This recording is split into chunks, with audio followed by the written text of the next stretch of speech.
Vous êtes bienvenus à la 12e édition de cette semaine de l'érable en bref. Pendant cette émission, on va développer deux sujets.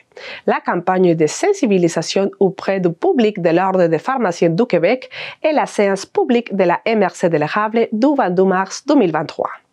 Pour le premier sujet, nous recevons par vidéoconférence les conférencières et pharmaciens communautaires Moses Boachi, qui nous expliquera en quoi elle consiste la campagne intitulée « Dites-le à votre pharmacien ».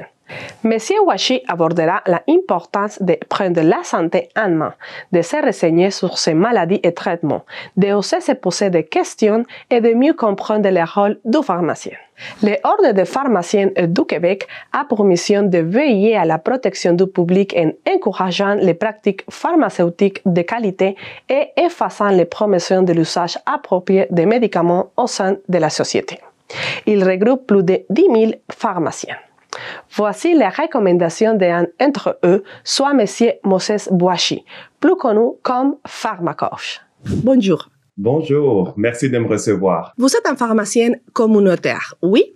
Quelle est la différence entre vous et un pharmacien de l'hôpital? Comme le titre l'indique, pharmacien communautaire, on est dans la communauté. Alors, on dessert des médicaments, on offre des soins de pharmaceutiques à la population qui sont chez eux, dans la communauté. Le jargon médical dit ambulatoire. Versus le pharmacien d'hôpital dessert et offre des soins pharmaceutiques à des patients qui sont hospitalisés. Parfait. Et qu'est-ce qu'un pharmacien communautaire peut faire et qu'est-ce qu'il ne peut faire? Le pharmacien, à la base, qu'est-ce qu'il doit faire? C'est lui le garant du médicament, c'est lui l'expert du médicament. Quand il reçoit une ordonnance, il fait une vérification, il fait une analyse et s'il détecte un problème, il vous le communique, il trouve des solutions, il contacte votre médecin. Récemment, les nouvelles activités du pharmacien lui permettent aussi d'ajuster des ordonnances ou vos médicaments. Par exemple, si vous avez des effets secondaires, le pharmacien peut diminuer la dose, il peut cesser le médicament. Si votre médicament manque d'efficacité, par exemple, pour contrôler votre diabète, pour contrôler votre pression, le pharmacien peut ajuster la dose en l'augmentant. On peut faire des substitutions. Si, par exemple, vous avez une allergie à un médicament, on peut remplacer le médicament pour une alternative plus sécuritaire. Il y a aussi, on peut prescrire des médicaments pour plusieurs conditions mineures. Est-ce que le rôle des pharmaciennes a été élargi pendant la pandémie COVID-19? Absolument. Absolument. Durant la pandémie, le système de santé était débordé. Il y avait beaucoup de pression sur les autres professionnels de la santé. On parle des médecins, des infirmières. Le rôle du pharmacien s'est grandement élargi principalement à travers la vaccination. Alors, les campagnes de vaccination grippale contre la COVID, les pharmaciens ont eu un rôle pilier dans tout ça. L'ajustement des médicaments, la prescription pour des conditions mineures, tout ça, toutes ces activités se sont élargies grandement durant la pandémie. Alors, est-ce qu'un pharmacien peut faire une prise de sang, par exemple? Oui, le pharmacien peut prescrire des prises de sang si la prise de sang est reliée à la prise de vos médicaments.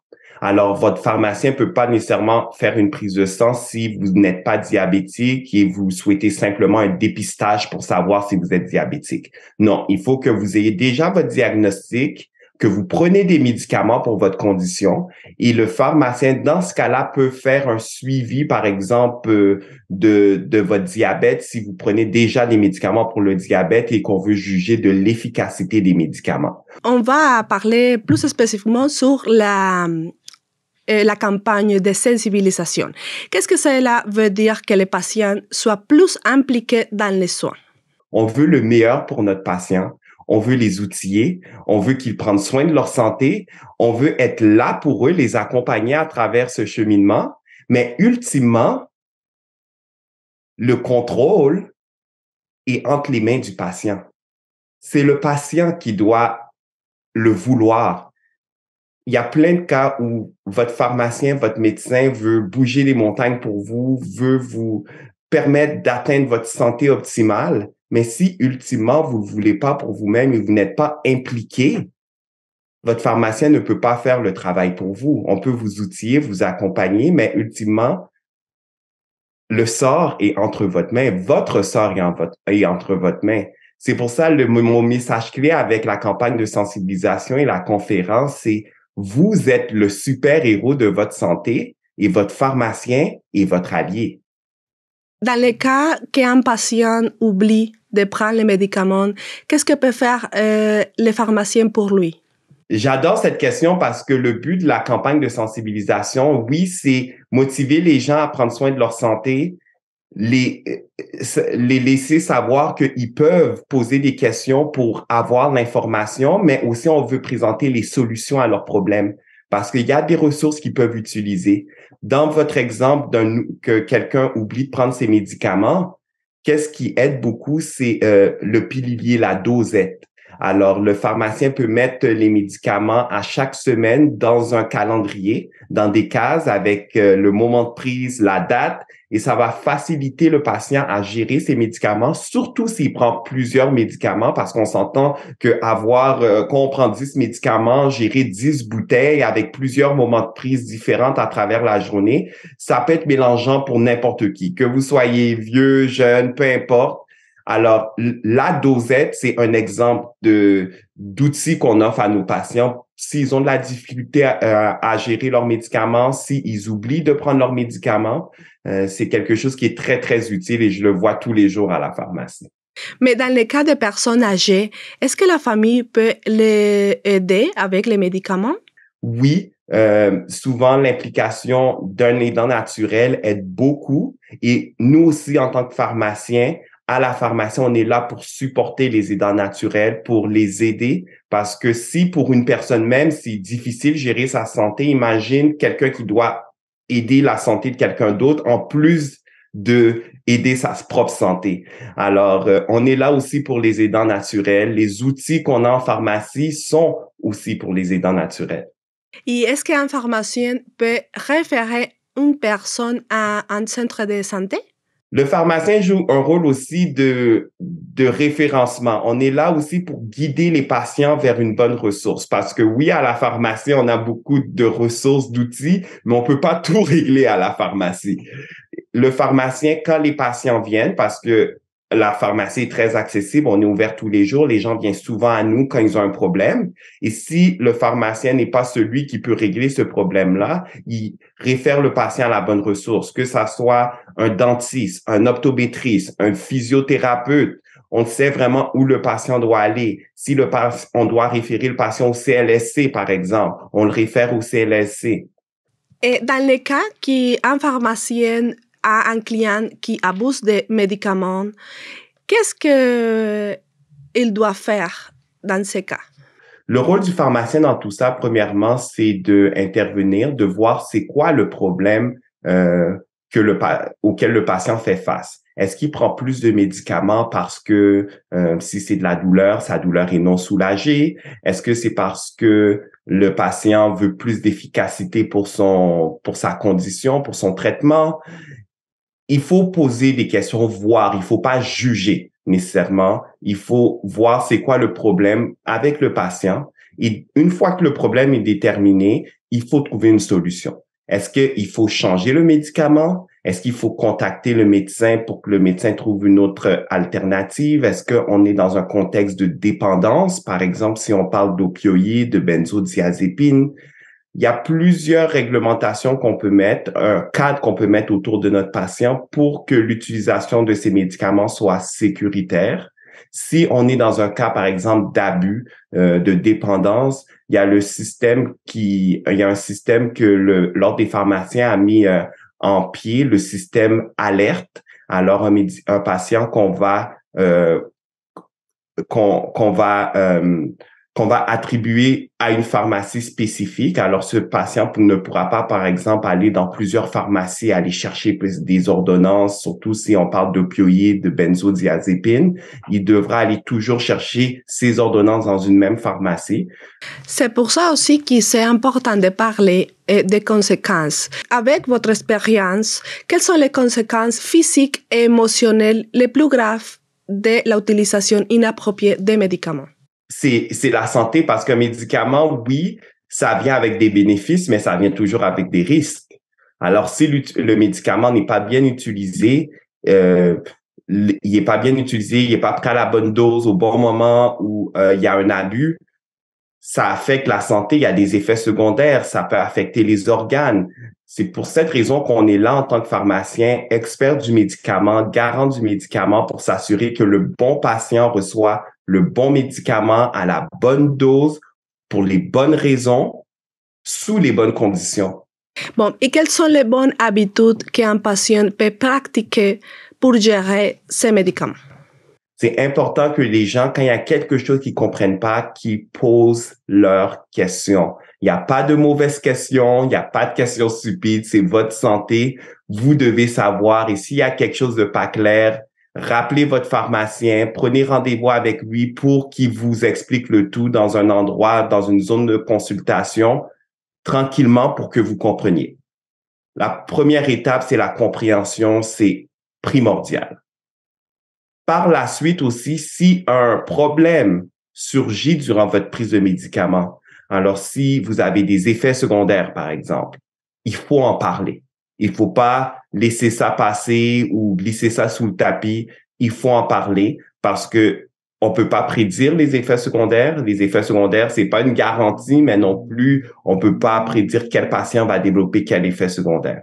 Ça, c'est clair, il faut que vous en parlez, que vous soyez à l'affût des effets secondaires à surveiller.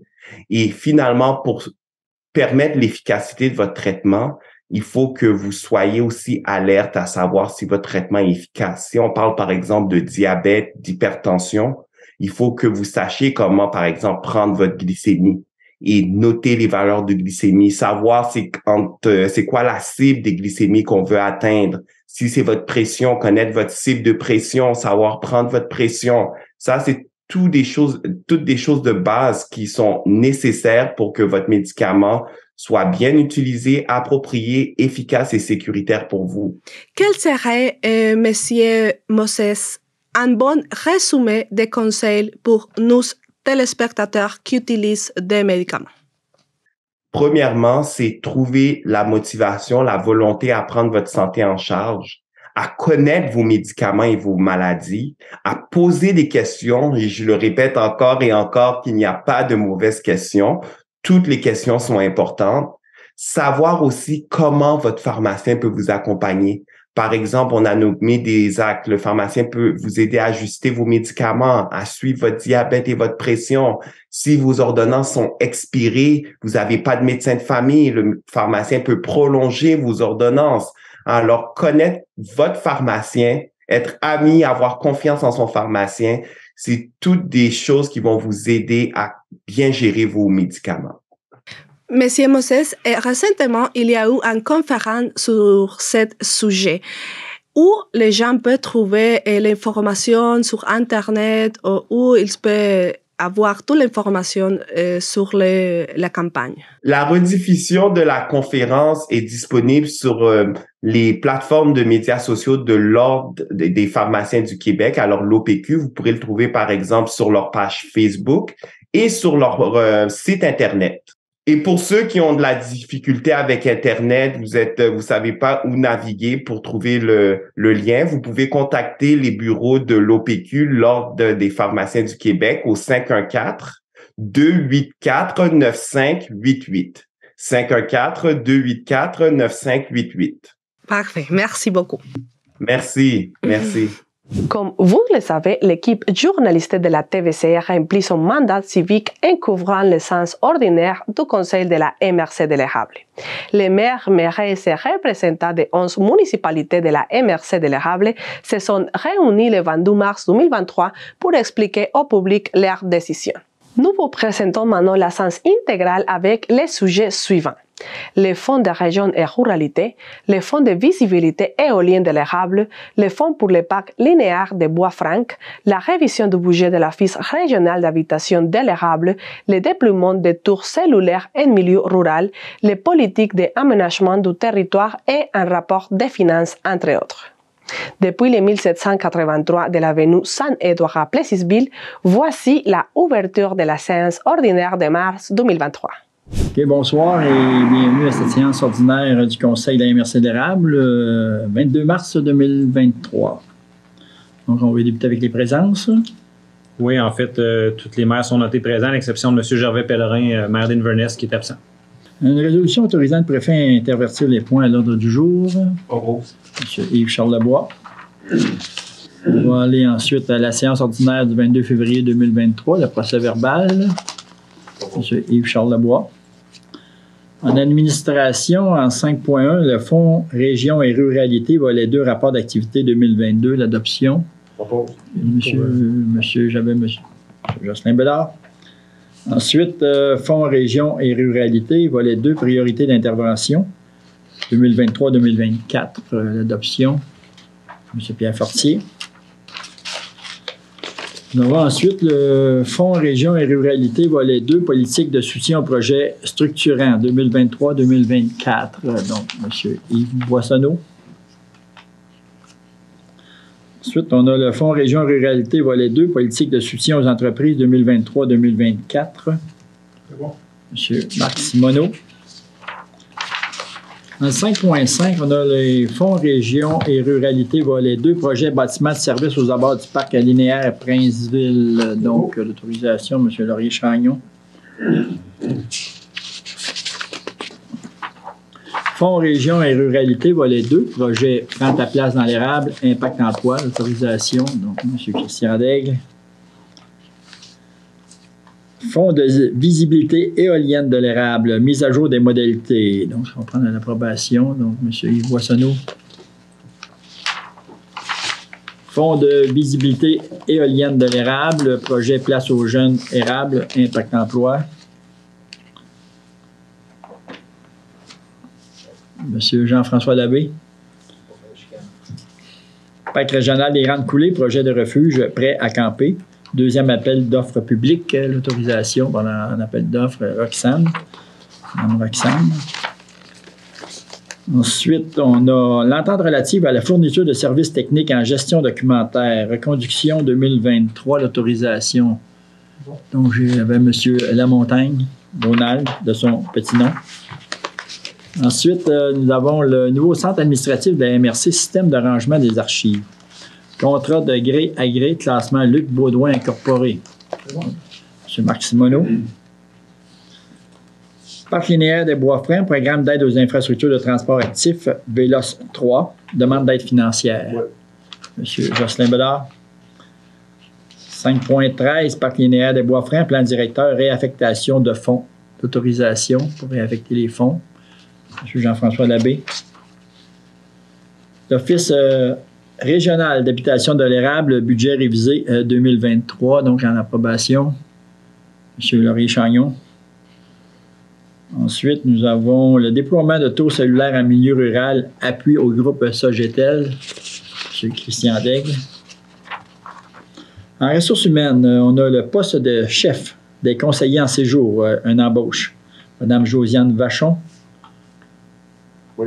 M. Jocelyn Bédard. Conseiller en immigration, ouverture de poste. Donc, l'autorisation pour ouvrir un poste. M. Donald Lamontagne. L'aménagement de territoire. Règlement numéro 220-2023, modifiant le règlement 189-2018 relatif aux usages conditionnels. Inverness, conformité. M. Pierre Fortier. Dans le 7.2, on a un règlement 2023-03 modifiant le règlement de zonage 2016-08 Laurierville, conformité sur la montagne. Un règlement 308 modifiant le règlement 268-A relatif aux usages conditionnels Saint-Pierre-Baptiste, conformité, M.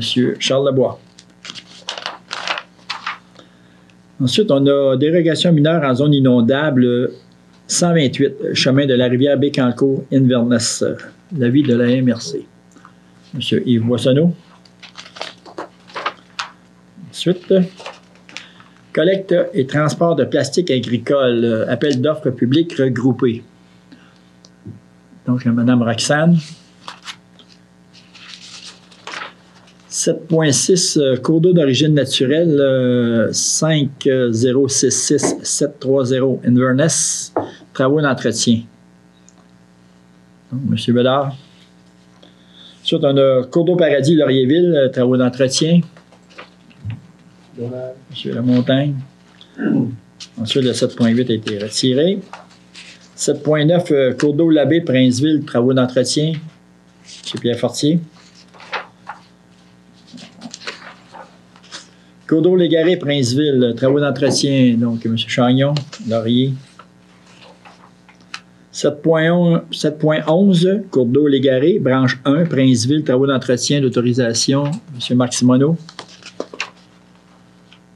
Cours d'eau Parent, Princeville, travaux d'entretien, d'autorisation. M. Christian Daigle. 7.13, Cours d'eau Parent, branche 1, Princeville, travaux d'entretien, d'autorisation. M. Boissonneau.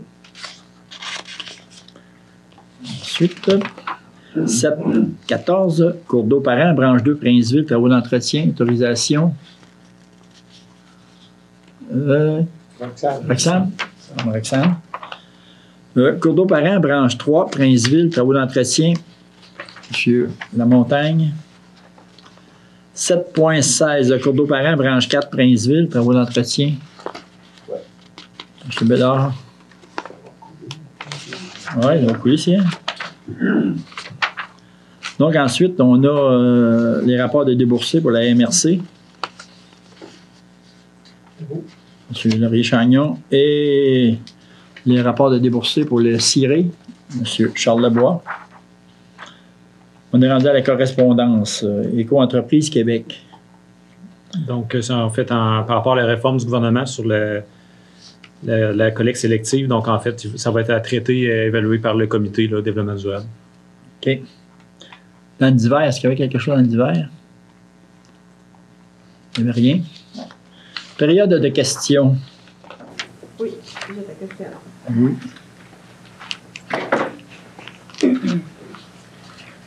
Bonjour. Bonjour. Bon, on va parler, la première question, c'est sur les budgets révisés pour l'Office des habitations de l'érable. Est-ce que les budgets révisés sont meilleurs que la version précédente et quels sont les avantages pour la population? Monsieur Chagnon, vous allez répondre à ça. Le budget révisé porte sur suite au sinistre, suite à l'incendie, pour réhabiliter, les frais pour réhabiliter les 18 logements existants qui demeurent. Donc, c'est pour ça, le budget révisé. Parfait. Est-ce qu'il y a des avantages pour la population? Est-ce qu'il y a quelques changements importants pour... Non, ça ne change rien. C'est juste qu'on doit réhabiliter les logements pour qu'ils soient habitables. D'accord. Pour faire une histoire simple, on est en même mot. Il y a eu un feu sur la rue Fournier, un gros bloc appartement avec des appartements de type HLM, là, des habitations à loyer modique. Il y a 12 appartements qui sont complètement détruits, puis il y en a d'autres qui ont été largement endommagés. Et c'est pour la restauration qu'on a revisé le budget. Je pense que c'est 200 000 400 000 de plus, c'est ça? 400, bon. Et ces sous-là vont permettre la restauration et ça ne relève pas de la MRC, c'est payé par la Société d'habitation du Québec qui permet cette restauration. Ah, OK, parfait. Bon, à propos des tours cellulaires en milieu rural, bon, on voudrait savoir quelle est votre politique de communication en milieu rural actuellement et pourquoi avez-vous choisi Sogetel comme bon pour faire ce projet?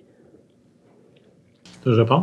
Oui. En fait, pour répondre à votre question, notre politique de communication, en fait, si je sais bien le sens de votre question, on n'a pas de politique de communication. En fait, tout ce qui est communication, ça relève du fédéral. Sauf que le provincial aussi met en place certains programmes pour inciter les télécommunicateurs à déposer des projets. Actuellement, Sogetel, eux, ils ont un projet spécifique. Ils veulent déposer une demande de subvention dans le cadre d'un projet spécifique qui vise la mise en place de tours cellulaires. Et ils ont besoin d'avoir une résolution de la MRC. Donc, en fait, nous, on n'est pas vraiment acteurs là-dedans. Ce n'est pas un projet de la MRC, c'est bien un projet privé dans lequel, si la compagnie privée souhaite déposer un projet pour avoir une subvention pour déployer des tours cellulaires, tout simplement, il doit avoir un accord par résolution. Donc, ça veut juste à permettre que le projet chemine. Là. Donc, on n'a pas de... C'est pas rattaché à une politique là, comme telle qui relève de nous. D'accord. Si ça avait été la compagnie belge, j'aurais demandé une résolution qui aurait été Un journaliste, un journaliste. Est-ce qu'on peut poser une dernière question? Vous avez droit à 2 questions. Une dernière question. Mais regardons, on va être bons joueurs. Allez avec votre 3e. D'accord. Et pourquoi les jeunes sont importants et sont inclus dans les fonds de visibilité éolienne de l'érable? Pouvez-vous répéter la question? Oui. Pourquoi les personnes jeunes, la jeunesse, est importante et inclus dans les fonds de visibilité éolienne de l'érable? Si je comprends bien, vous parlez le projet de Place aux jeunes. Est-ce que c'est ça que vous voyez à l'heure du jour? Oui. En fait, le projet, tout simplement, ils ont un projet, en fait, Place aux jeunes. Puis le fonds de visibilité a des conditions. Là. Il y a des paramètres pour lesquels on peut déposer. Puis il y a un comité d'analyse. Et le comité a trouvé que le projet était intéressant. Par contre, le projet, je ne peux pas vraiment vous le détailler en gros détail. Peut-être Place aux jeunes serait mieux placé pour vous expliquer. Mais il a été déposé là, ici, puis leur demande de financement correspond à ce que le fonds peut accepter. Là. Parfait. Merci beaucoup. Okay. Merci. Donc, la levée de l'Assemblée. Un jour. Vous allez former. Vous avez entendu M. Moses Bouachi, pharmacien communautaire, expliquant la campagne de conscientisation de l'Ordre des pharmaciens du Québec et la séance intégrale du Conseil de la MRC de l'érable du 22 mars 2023. Maintenant, nous arrivons à la fin de la mission. Si vous voulez rester informé, vous pouvez regarder la mission d'érable approfondie disponible à partir de samedi sur les ondes de la TVC. Nos émissions sont aussi mises à jour sur notre site internet www.tvc.org. Nous serons de retour ici la semaine prochaine avec plus d'informations locales. À la prochaine!